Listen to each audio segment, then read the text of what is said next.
Welcome to lecture 14. Today we officially begin our deep exploration of molecular luminescence spectroscopy. Our central objective is to understand the exact physical pathways through which a molecule releases energy after absorbing light. This marks a major transition in our course. Previously, we studied absorption, how molecules capture photons. Now we investigate emission, how excited systems return energy back to their surroundings. Let us briefly outline what we will cover in this section. First, we will examine luminescence inside crystal structures. We will analyze excitation processes, emission events, and decay mechanism that determine how rapidly energy is released. Energy level diagrams will become our primary tool. Using these diagrams, we will physically distinguish between dominant forms of emission, fluorescence and phosphorescence. Beyond qualitative understanding, we will introduce quantitative descriptions. A key parameter will be quantum efficiency, also called quantum yield. This quantity tells us what fraction of absorbed photons are successfully converted into emitted photons. To measure these properties, we will study specialized instruments, fluorometers and spectrofluorometers. Finally, we will explore the time domain of luminescence. You will learn how to measure excited state lifetimes, analyze decay curves and distinguish between radiative and natural lifetimes. These tools allow us to connect experimental data directly to quantum mechanics. Before moving into equation, let us build physical intuition.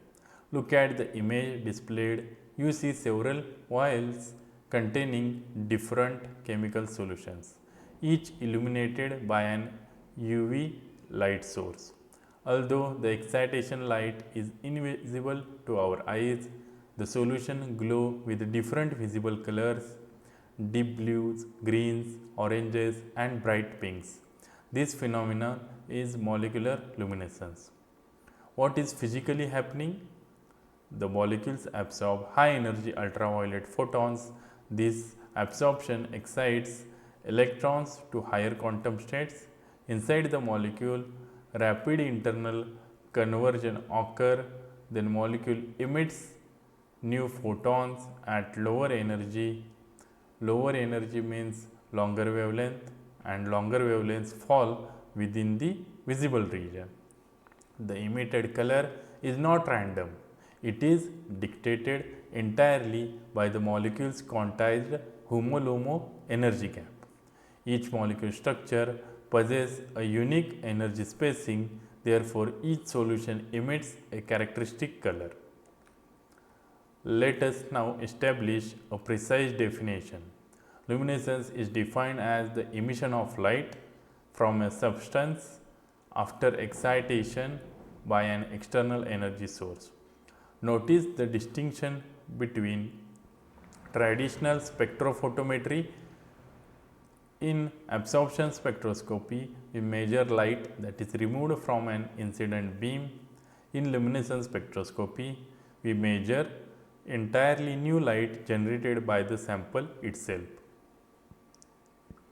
The emitted species can be a molecule, an atom or an ion, and the excitation source does not need to be light alone. Energy may also come from chemical reactions, electric fields or other physical processes. However, all luminescence shares two essential steps. Step 1, excitation. The system absorbs energy and reaches an excited state. Step 2, emission. The system relaxes toward ground state by releasing photons. These two processes form the foundation of luminescent phenomena. Because excitation energy can originate from many physical mechanisms, luminescence is classified according to the energy sources.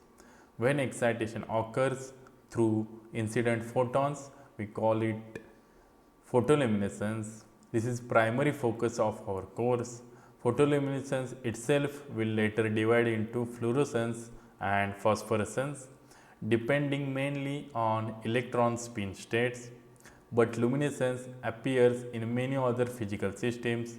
Electroluminescence occurs when excitation is driven by electric current, the operating principle behind LEDs.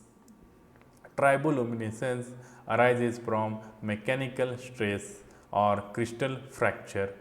Crystalloluminescence occurs during crystal formation. Sonoluminescence appears when collapsing bubbles in liquids emit flashes of light under intense sound waves. Chemoluminescence results directly from chemical reactions. When this process occurs inside living organisms, we call it bioluminescence. Radioluminescence, also known as scintillation, is produced by ionizing radiation, and thermoluminescence occurs when stored energy is released as light during gentle heating. In the next lecture, we will narrow our focus exclusively to the quantum mechanics of photoluminescence. We will begin constructing the detailed energy diagrams that explain how emission actually occurs. Thank you.